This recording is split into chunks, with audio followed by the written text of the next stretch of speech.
Hey guys, this is Solution PODFIC, and today we're going to be reading HR standing for Hood, read by dark_nymphs_translates, parentheses duckle_nymphin. This is Chapter 4. Ivy's day was already at its lowest point when Red Hood called. Someone, and she didn't want to blame anyone, but she and Harley were the only ones in the apartment and it hadn't been Ivy, had broken the coffee machine. What? She hissed into the phone so strongly she felt like Selena. Hey, Ivy, Red grinned audibly.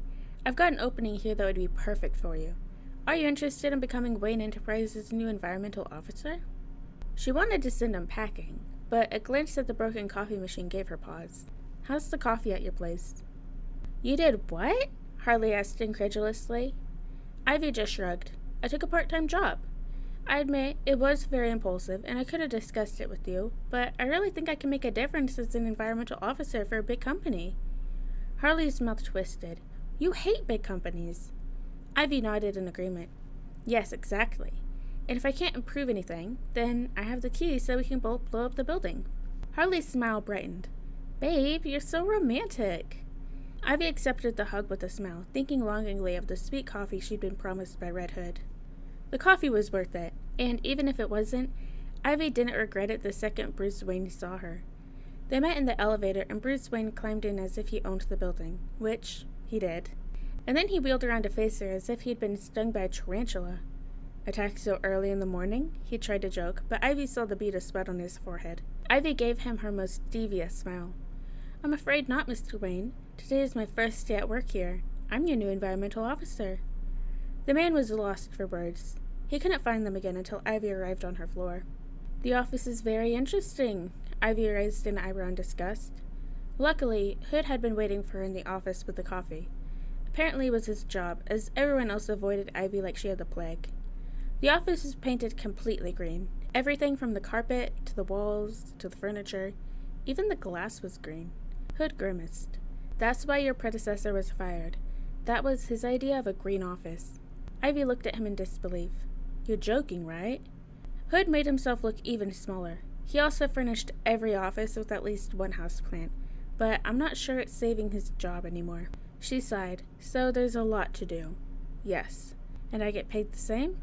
The amount is decent, but more importantly, I guess, everyone has to listen to you when it comes to environmental issues.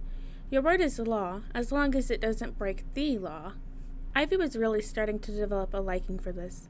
Only the office itself was bad. You can have another office for now, Hood suggested as if he read her mind. That was a really good start to the working week. And after Hood told her that Kevin likes to print out emails, she immediately took advantage of her position. She expected him to come up with a list of 100 suggestions to increase the company's sustainability. Ivy was no slouch. She gave him a week to do it. He delivered the list the very next day, and the suggestions were accordingly terrible. Delivering letters by hand? She asked incredulously. Kevin nodded eagerly. We just give the letters to the colleagues who live closest, and they post them. At least it works within Gotham. She couldn't help but blink and breathe reassuringly. Her inner Harley spoke in a calm voice. You can't kill every idiot, because there's only one bigger idiot coming after them. Her inner Harley was really smart. I like the way you think. She tightened her mouth because she couldn't get the lie across honestly. But how about thinking one step further? And ditching paper altogether. Email correspondence is cheaper, saves time, and doesn't waste paper either. The sad thing was that Kevin was looking at her as if she had just explained why the Earth orbited the sun. You're so smart, Miss Poison. No wonder you got this job. She sighed. Thank you, Kevin. That was all. Kevin was apparently someone who couldn't keep his mouth shut, because word got around pretty damn fast about how competent she apparently was, and soon everyone was coming over to welcome her to Wayne Enterprises with the houseplant. Really everyone. Her office soon looked like a jungle. If you had good eyes, you could just about make her out in all the greenery. That wasn't a complaint. This was an office just the way Ivy liked it. She only realized the negative side of the company when her coffee cup was not in the cupboard for the first time. Her favorite cup.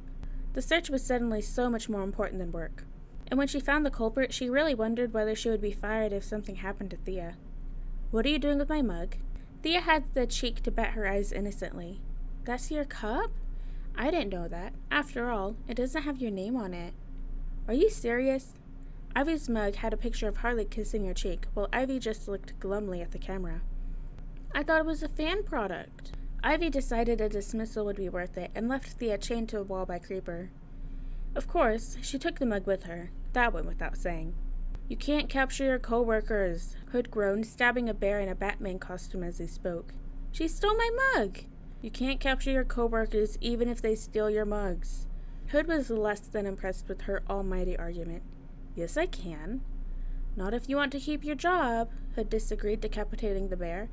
Regulate it within the rules. You don't see me shooting Tom just because he's having another relationship dispute with Jerry. Sounds like the two of them could benefit from a creeper trap. Hood froze and then looked up with a twinkle. That could work. Close together in a dangerous situation? That could work. Ivy grinned. She knew exactly how to distract from the real issue. She'd had more than a little practice with Harley, although you could almost always distract Harley with sex. Her girlfriend was more simple-minded. Sometimes you just had to say what you were thinking if you wanted things to change. Never put ... in an email. Her counterpart winced. Why is that? Is that a thing like A = D? No. Ivy was more than fed up with the world. It's just rude. She could see her counterpart didn't understand the problem, but what could he do? They weren't of the same generation. When the company picnic came around for the first time 3 months later, Ivy already felt at home in the Wayne Enterprise. Hood called her the day before the picnic. Has anyone told you you're not allowed to bring anything home baked? Ivy is watching Harley bake cupcakes. No? Would that be bad? That would be hell. You're exaggerating. Hood gave her a dirty laugh, as if he'd been through hell himself. If the rumors surrounding his death were to be believed, then maybe he had. Not a bit of it. It used to be a case of whoever brought the best and whoever didn't make anything themselves was out of luck. Now you're only allowed to buy things, so no one can go for your throat. Ivy didn't say anything for a long time before she finally found the right words. And we were locked up in Arkham. They're all even crazier than we are. Hood just hung up, which, for him, was as much as agreement. Ivy sighed.